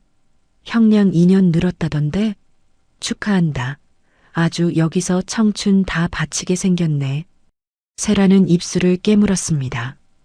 혜령의 회사 앞에서 체포된 후 경찰 조사 과정에서 과거에 저질렀던 사기 행각들이 고구마 줄기처럼 줄줄이 엮여 나온 탓이었습니다. 세라는 접다 만 상자를 바닥에 집어던지며 악을 썼습니다. 아, 짜증나. 이게 다 오태성 그 멍청한 놈 때문이야. 돈 많은 줄 알고 붙었더니 완전 꽝이었어. 하지만 그녀의 절규에 귀 기울여주는 사람은 아무도 없었습니다. 그녀는 철저히 혼자였고 앞으로도 긴 시간 동안 고립된 채 죗값을 치러야 했습니다. 교도소 밖의 세상도 그들에게 가혹하기는 마찬가지였습니다. 서울의 한 낡은 주택가 골목. 허리가 굽은 노인 한 명이 리어카를 힘겹게 끌고 오르막길을 오르고 있었습니다. 꾀죄죄한 점퍼에 낡은 운동화를 신은 그녀는 한때 사모님 소리를 들으며 떵떵거렸던 방 여사였습니다. 아이고 허리야. 아이고 다리야. 집행유예로 풀려나긴 했지만 그녀를 기다리고 있는 건 산더미 같은 빚독 촉장이었습니다. 해령의 카드로 샀던 명품 가방과 보석들은 빚쟁이들에게 뺏기거나 헐값에 팔려나갔고 남은 건 몸뚱어리 하나뿐이었습니다. 길가에 버려진 라면 박스를 주부려던 방 여사는 먼저 박스를 잡은 다른 할머니와 실랑이를 벌였습니다. 이거 내가 먼저 봤어. 저리 비켜. 무슨 소리야? 내가 먼저 찜했구만. 텃세 부리지 말고 저쪽 가서 주워. 이 할망구가 진짜 내가 누군지 알아? 나 박여사야. 강남 아파트 살던 사람이라고. 강남은 무슨 폐지 줍는 주제에 유세는. 비키라니까. 할머니에게 밀려 엉덩방아를 찧은 박 여사는 서러움에 눈물을 쏟았습니다. 지나가던 사람들이 혀를 차며 쳐다봤지만 도와주는 이는 없었습니다. 그때 근처 전파상 유리창 너머로 뉴스 화면이 눈에 들어왔습니다. 올해의 기업인 상, 더 테이블 차혜령 대표 수상, 해외 진출 쾌거. 화면 속 혜령은 눈부시게 아름다웠습니다. 트로피를 들고 환하게 웃는 며느리의 모습. 그 옆에는 훤칠한 우진이 꽃다발을 들고 서 있었습니다. 박 여사는 떨리는 손으로 유리창을 더듬었습니다. 혜령아, 내 며느리. 저게 다 내 복이었는데 내가 내 발로 복을 찾구나. 박 여사는 땅을 치며 후회했지만 이미 엎질러진 물이었습니다. 그녀의 귓가에는 어머니 식사하세요라며 따뜻한 밥상을 차려주던 혜령의 목소리가 환청처럼 들려와 그녀를 더욱 비참하게 만들었습니다. 같은 시각 도심의 한 호텔 그랜드 볼룸. 화려한 조명 아래 혜령은 수많은 카메라 플래시 세례를 받으며 단상에 서 있었습니다. 한국경제인협회가 주관하는 올해의 혁신 기업인 상 시상식이었습니다. 이 상은 저 혼자만의 것이 아닙니다. 가장 힘든 순간 저를 믿고 함께해준 직원들, 그리고 제 가능성을 알아봐준 파트너에게 이 영광을 돌립니다. 혜령의 시선이 객석 맨 앞줄에 앉아있는 우진에게 머물렀습니다. 우진은 누구보다 벅찬 표정으로 박수를 보내고 있었습니다. 시상식이 끝나고 리셉션이 이어졌습니다. 기자들이 두 사람 주위로 몰려들었습니다. 차 대표님, 강우진 대표님과 열애설이 파다한데 공식적으로 인정하시는 겁니까? 혜령은 잠시 우진을 바라보았습니다. 우진이 고개를 끄덕이며 혜령의 손을 잡았습니다. 네, 맞습니다. 저희는 서로에게 가장 든든한 사업 파트너이자 인생의 동반자가 되기로 했습니다. 우진이 당당하게 대답하자 기자들의 환호와 박수가 터져나왔습니다. 혜령은 수줍게 웃으며 우진의 손을 꽉 잡았습니다. 더 이상 숨길 것도 두려울 것도 없는 당당한 사랑이었습니다. 며칠 후 혜령은 법무사를 대동하고 부동산 중개사무소를 찾았습니다. 태성과 신혼생활을 시작했던, 그리고 시댁 식구들을 내쫓았던 그 아파트를 매각하는 날이었습니다. 매수인이 잔금을 치르고 서류에 도장을 찍자 혜령은 비로소 묵은 체증이 내려가는 듯한 기분을 느꼈습니다. 사무소를 나온 혜령은 곧바로 은행으로 향했습니다. 이 수표 전액 기부하겠습니다. 창구 직원이 놀란 눈으로 혜령을 쳐다보았습니다. 전액을요? 금액이 상당한데 어디로 보내드릴까요? 한부모 가정자립지원재단으로 보내주세요. 그리고 기부자 명은 익명으로 해주세요. 혜령은 망설임 없이 서명했습니다. 그 돈은 태성과의 10년 세월이 담긴 돈이었지만 그녀에게는 털어버려야 할 과거의 잔재일 뿐이었습니다. 이제 정말 다 비워냈어. 은행 문을 나서는 혜령의 발걸음은 깃털처럼 가벼웠습니다. 건물 밖에는 우진의 차가 대기하고 있었습니다. 우진은 조수석 문을 열어주며 빙긋 웃었습니다. 일 다 보셨어요? 표정이 아주 좋아 보이는데요? 네. 숙제 다 끝낸 기분이에요. 이제 어디로 갈까요? 오늘은 날씨가 너무 좋잖아요. 그냥 달립시다. 바다가 보이는 곳으로. 우진이 선글라스를 끼며 시동을 걸었습니다. 차는 꽉 막힌 도심을 벗어나 시원하게 뚫린 고속도로를 향해 달렸습니다. 1시간쯤 달렸을까 창밖으로 푸른 동에 바다가 펼쳐지기 시작했습니다. 우진은 오픈카의 지붕을 열었습니다. 3월의 따스한 햇살과 짭조름한 바다 내음이 차 안으로 쏟아져 들어왔습니다. 혜령은 눈을 감고 바람을 느꼈습니다. 머리카락이 기분 좋게 흩날렸습니다. 우진 씨, 그거 알아요? 저 이렇게 뚜껑 열린 차 타고 바다 보는 거 평생 소원이었어요. 그래요? 그럼 진작 올 걸 그랬네요. 앞으로는 매일매일 소원 들어줄게요. 우진이 혜령의 손을 잡고 부드럽게 입을 맞췄습니다. 혜령 씨, 지난 10년 겨울이 참 길었죠? 네. 정말 춥고 어둡고 끝이 안 보일 것 같았어요. 이제 걱정 말아요. 당신 인생의 겨울은 끝났으니까.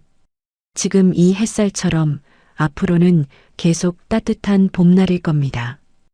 혜령은 우진의 말에 눈시울이 붉어졌습니다. 하지만 그것은 슬픔의 눈물이 아니었습니다.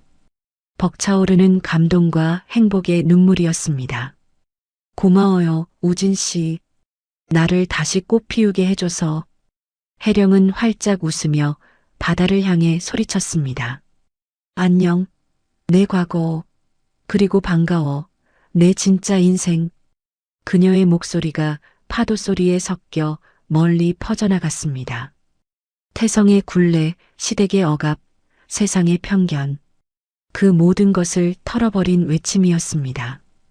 우진도 혜령을 따라 소리쳤습니다. 반갑다, 차혜령의 봄. 두 사람은 서로를 마주보며 아이처럼 크게 웃었습니다. 그 웃음소리는 그 어떤 음악보다 아름답게 울려 퍼졌습니다. 끝없이 펼쳐진 수평선 위로 눈부신 태양이 빛나고 두 사람이 탄 차는 해안도로를 따라 힘차게 달려나갔습니다. 굽이친 길을 돌 때마다 새로운 풍경이 펼쳐지듯 그들의 앞날에도 찬란한 축복만이 기다리고 있을 것 같았습니다. 꽉 막혔던 가슴이 뻥 뚫리는 듯한 통쾌함, 그리고 마음 한구석이 따뜻해지는 완벽한 해피엔딩이었습니다. 차가운 겨울을 견뎌낸 혜령 씨에게 찾아온 따뜻한 봄날, 여러분도 함께 느끼셨나요? 남의 눈에 눈물 내면 제 눈에는 피눈물이 난다는 옛말이 하나도 틀린 게 없다는 걸 다시 한번 깨닫게 되는 시간이었습니다. 욕심과 거짓은 결국 무너지고 진심과 노력은 반드시 빛을 본다는 사실이 여러분께도 시원한 위로가 되었으면 좋겠습니다. 지금 힘든 시기를 보내고 계신 분들이 있다면 혜령 씨처럼 꼭 일어서서 자신만의 찬란한 봄을 맞이하시길 진심으로 응원하겠습니다. 여러분의 삶은 언제나 여러분이 주인공입니다. 이야기를 끝까지 들어주신 분이 계시다면 잘 들었다고 댓글 하나만 남겨주세요. 지금까지 똑순이 사랑방이었습니다. 감사합니다.